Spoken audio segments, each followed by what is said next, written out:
بسم اللہ الرحمن الرحیم، السلام علیکم ورحمۃ اللہ۔ SEO سمٹ کے موقع کے اوپر جہاں پر بہت سارے لوگوں نے خطاب کیا، عالمی رہنماؤں نے، عالمی سربراہان نے، ممالک کے سربراہان نے مختلف انہوں نے آ کے یہاں پر خطاب کیا، اور انہوں نے جس طریقے سے پاکستان کے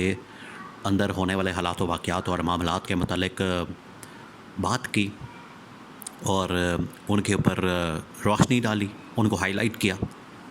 اس میں پاکستان کے بہت سارے معاملات ہیں۔ دیکھیں، اس کے اندر بڑی ایک تھن لائن ہوتی ہے، بڑی تھن لائن، وہ یہ کہ جب اس طرح کے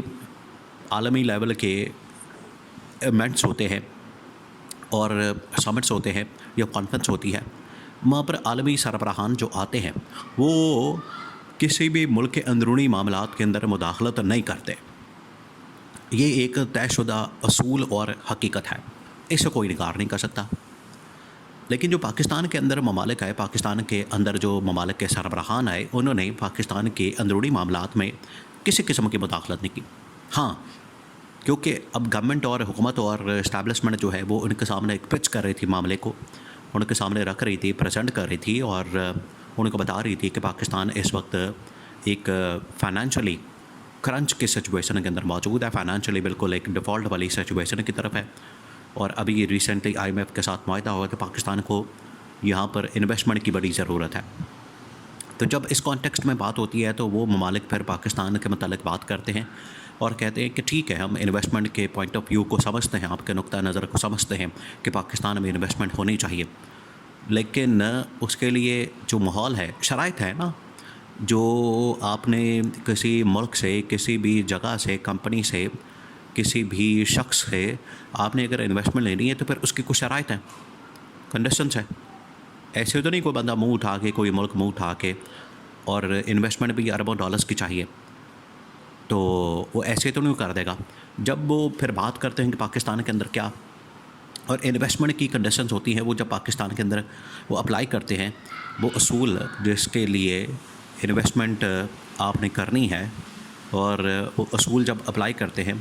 یہ پیمانہ جب یہاں پر دیکھا جاتا ہے کہ پاکستان کتنا سازگار ملک ہے انویسٹمنٹ کے لیے، تو انہیں پھر بہت ساری حقیقتیں اور حقائق نظر آتے ہیں جن کو نظر انداز کرنا بڑا مشکل ہے۔ اب یہاں پر جب دیکھتے ہیں کہ پاکستان میں عمران خان کے خلاف جو سب سے بڑا لیڈر ہے، اپوزیشن کا سب سے بڑا لیڈر ہے، بلکہ اپوزیشن کیا، وہ تو اصل مینڈیٹ بھی اس کے پاس ہے، اس کے پاس ہی اصل میں مینڈیٹ ہے، اس کے پاس ہی ساری ووٹ بینک عوام کی طاقت ہے، سپورٹ ہے، حمایت ہے۔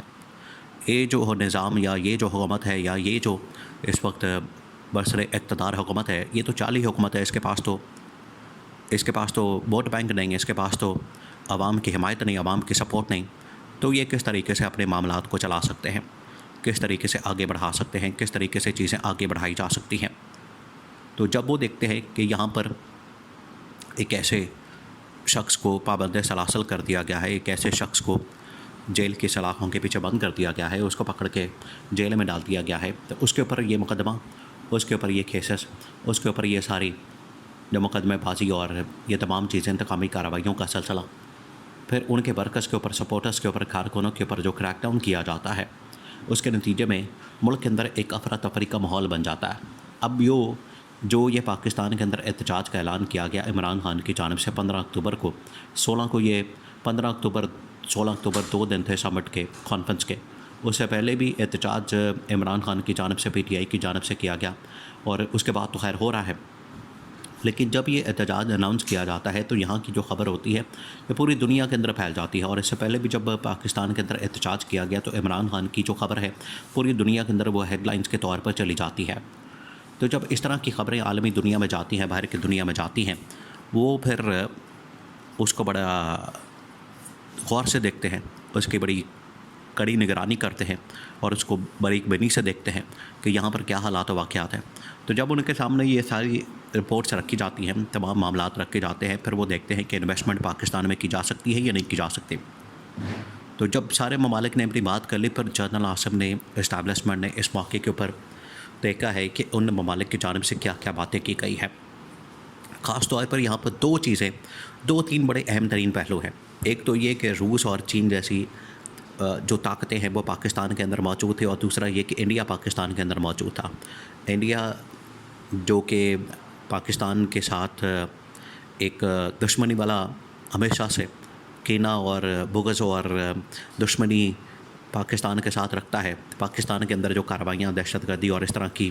جو معاملات ہوتے ہیں ان کے اندر براہ راست انڈیا کا ہاتھ ملوث ہوتا ہے. تو انڈیا نے تو یہاں پر اپنے ہاتھ جھاڑنے کی کوشش کی, اپنے آپ کو اس سے الگ کرنے کی کوشش کی, لیکن وہ نہیں کر سکے. انڈیا کا جو وزیر خارجہ ہے جے شنکر, وہ نہیں کر سکا. اور ساتھ ہی ساتھ جو چین اور روس کی جانب سے بات کی گئی انویسٹمنٹ کے حوالے سے, انہوں نے کہا کہ ہم انویسٹمنٹ کرنے کو تیار ہیں. اب جنرل عاصم نے یہ سارے معاملات پاکستان کی جو ٹاپ ملٹری کمانڈ ہے, جو اس وقت ٹاپ کی اسٹیبلشمنٹ ہے, اس کے سامنے رکھے ہیں, اور انہوں نے تمام معاملات کا بڑا باریک بینی سے جائزہ لیا. انہوں نے دیکھا ہے کہ شہباز شریف نے ایک تو کوئی کام نہیں کیا, اور جو ہماری اس ٹیم کا فارن منسٹر ہے, اس حکومت کا, اس گورنمنٹ کا, یہ شریف خاندان کا بڑا چہیتا ہے, شریف خاندان کا وہ بڑا کلوز ہے, شریف خاندان کا بڑا وہ چہیتا آدمی ہے, ان کا سمدھی ہے نواز شریف کا. اس کو پکڑ کے ڈپٹی پرائم منسٹر اور وزیر خارجہ بنا کے رکھا ہے. اس نے کیا کیا وہاں پر؟ کوئی کام نہیں, کوئی ڈھنگ کی بات نہیں, کوئی عالمی سطح سے آج تک, جب سے یہ بنا وزیر خارجہ, آج تک یہ کوئی کسی ملک کو پاکستان نہیں لا سکا, کسی بڑے ملک کو. یہ تو ایس سی او کے چکر میں آگے ہیں, اور اس میں دو بڑی طاقتیں چین اور روس ہیں. ادروائز وہاں سے انویسٹمنٹ لانا, ان ممالک کو کنونس کرنا, پاکستان کے اندر دورے کرنا, اور پاکستان کا ان ممالک کا دورہ کرنا, آج تک تو یہ افغانستان کے ساتھ اپنے معاملات کو تو ٹھیک نہیں کر سکے. تو اسٹیبلشمنٹ کو پتہ ہے کہ ان کی حیثیت کیا ہے, ان کی اوقات کیا ہے, ان کے اندر کتنا پانی ہے, کتنا دم خم ہے. اسٹیبلشمنٹ سارا کچھ جانتی ہے. اب جو انہوں نے انویسٹمنٹ کی جب بات کی, انویسٹمنٹ کو ماحول فراہم کرنے کی بات کی, تو جنرل عاصم نے پھر یہ بات سمجھائی ہے, بات بتائی ہے کہ ایس آئی ایف سی کو ہم نے وہاں پر پروموٹ کرنا ہے, ایس آئی ایف سی کے متعلق ہم نے بات کرنی ہے, ایس آئی ایف سی کے متعلق ہم نے اپنا پلیٹ فارم جو ہے وہاں پر ہائی لائٹ کرنا ہے, تاکہ جو S I F C special investment facilitation ایک کونسل بناتی گئی ہے, اس کے مطابق جتنے انویسٹرز ہیں, ممالک ہیں, وہ پاکستان میں اس کے تھرو جو ہے وہ پاکستان میں انویسٹمنٹ کر سکیں. ورنہ یہ پاسبل نہیں ہو سکتا کہ گورنمنٹ کے تھرو انویسٹمنٹ پاکستان میں کی جائے, کیونکہ گورنمنٹ کے جو یہاں پر چین کے اندر اور روس کے اندر جو ان کا ایک تاثر ہے, امپریشن موجود ہے, وہ یہ ہے کہ یہ کمیشن اور کک بیکس والی گورنمنٹ ہے, اور کمیشن اور کک بیکس لیتی ہے,